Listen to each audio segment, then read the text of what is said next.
Welcome, friends. This is Harshad Parekh inviting you to listen to some of my short writings on philosophy, religion, psychology, spirituality, education, Krishnamurti, and nature. I hope you have a good listening. This is audio number 107, article number 709. It is about pleasure.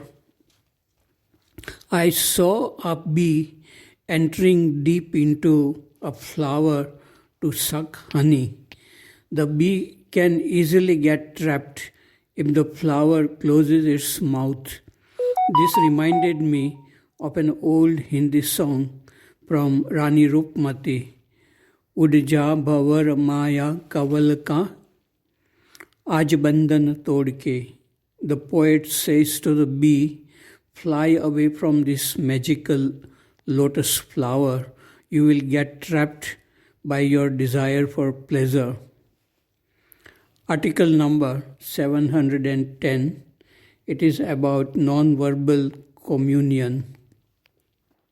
One philosopher has given the 11th commandment, thou shalt not take yourself too seriously. Sometimes we get carried away by our strong ideas, opinions, thoughts, and emotions. This makes us rigid, inflexible, unyielding. We become arrogant, irritated, and resentful. We lose humility and affection. We do not understand people, their ideas, and the nature of truth by our agitated mind. The mind must be still and awake to perceive what is. In the silence of the mind, the heart is also awakened. This brings beauty and indescribable joy in life. This brings compassion and understanding of human nature. Then non-verbal communion may take place on its own. Only love can bridge the gap of differences among people, but it is extremely difficult to have a loving heart. It cannot be cultivated. It may come through suffering, goodness, and divine grace, the cause beyond the comprehension of human intellect. Article number 711. It is about music. To listen music, one must be very sensitive. It is not just entertainment. It purifies the mind and the heart. Music is the language of the heart. Talented singers can sing at any time, but that does not affect listeners if there are no deep feelings behind their music. Music is a form of communication in which deeper feelings are transmitted and received. Arthur Rubinstein was a great pianist who played piano at the age of 92 in America. I was watching someone interviewing him on TV. He said that during his lifetime of playing piano, there were few moments when there was a deeper communion with the audience.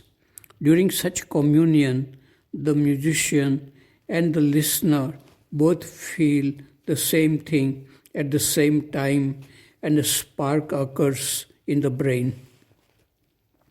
Once there was a strange man who carried a violin case wherever he traveled.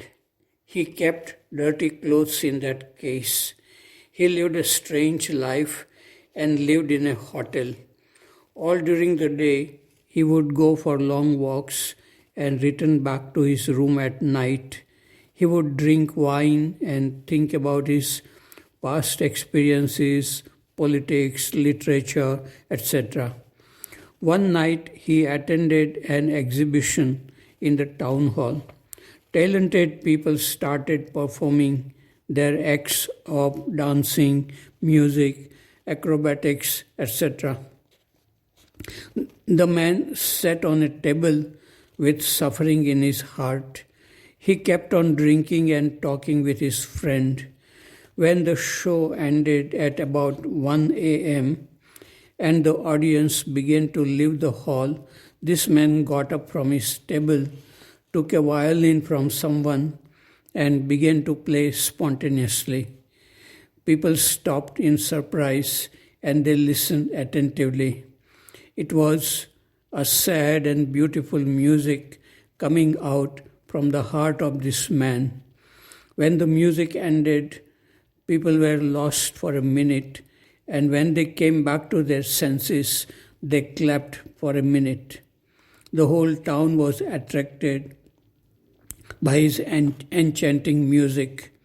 Next day, the organizers of the exhibition went to see the man in his hotel. They requested him to play again for another night at the exhibition, but the man refused. He said that he was not a good violin player. He could not play with deliberate thoughts.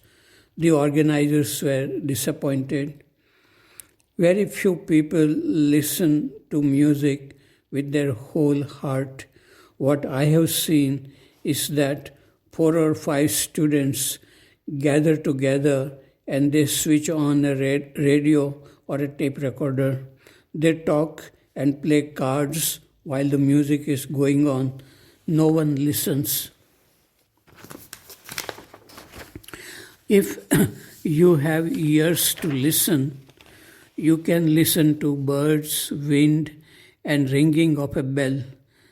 That is an art of listening with a very quiet and sensitive mind. You cannot be sensitive to music only and not sensitive to other things. Only those who are sensitive feel and enjoy beauty. After saying this, I sang 3 short songs in my classes 9A and 9B in Rishi Valley on October 15, 1981. Even students who were not interested in music listened quietly. I am not a music student. Article number 712. It's about a Sufi story. I said to a friend,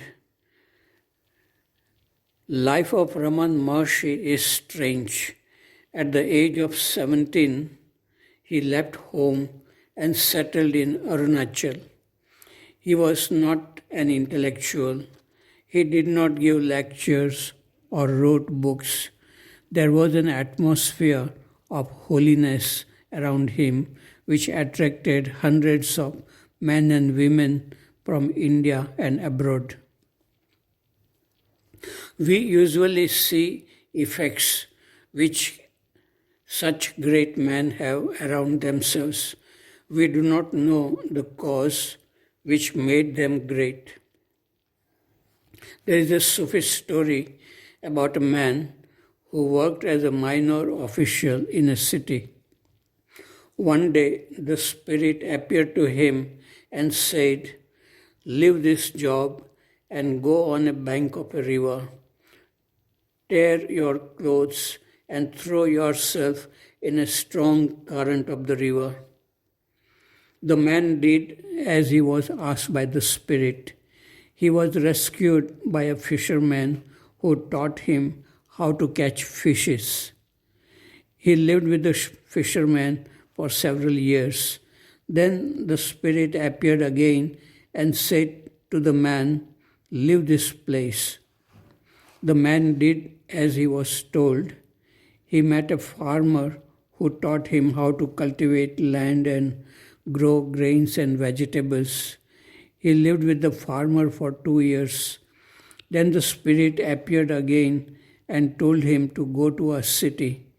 The man went to the city where he became a rich merchant.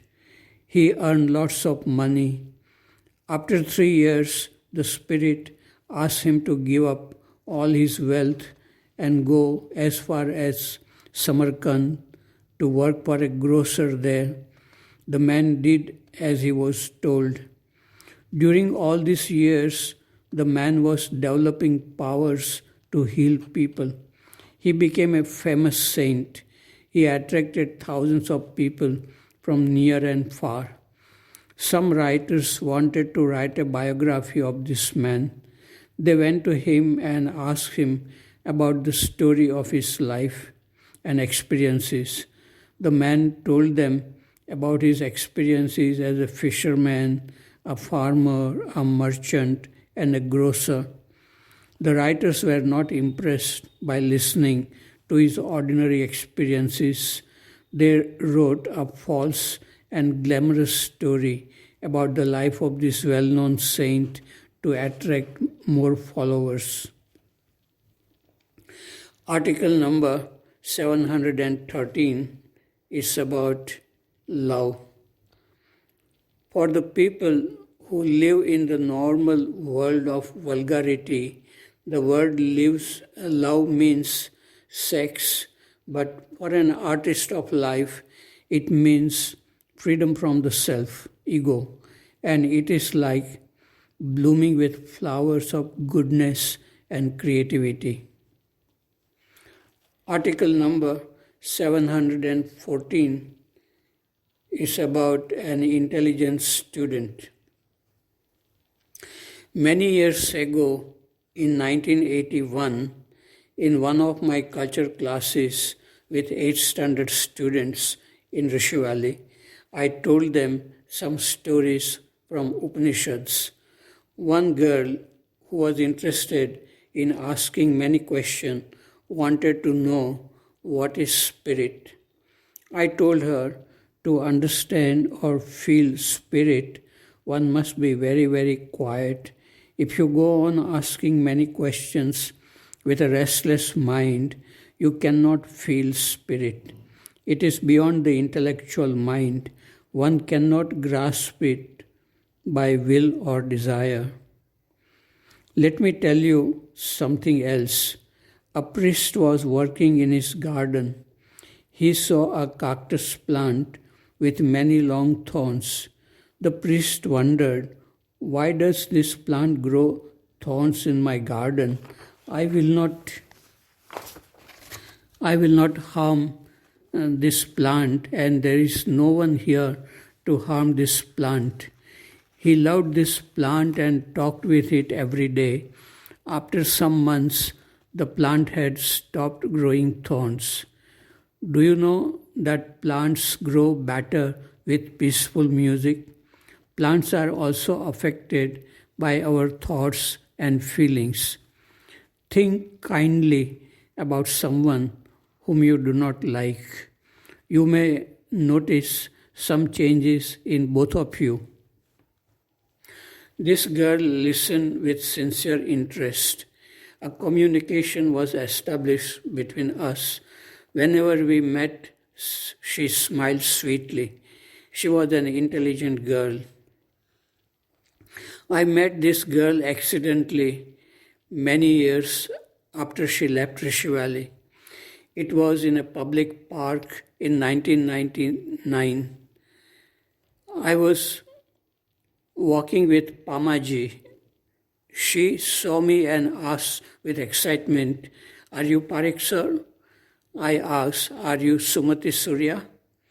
She had done PhD in physics from a university in America and was doing research in a research institute in Mumbai and Pune. I could recognize her because she had not changed much in her appearance. It was a pleasure to see her and talk with her. It is always a pleasure to see accidentally old students of Krishnamurti schools.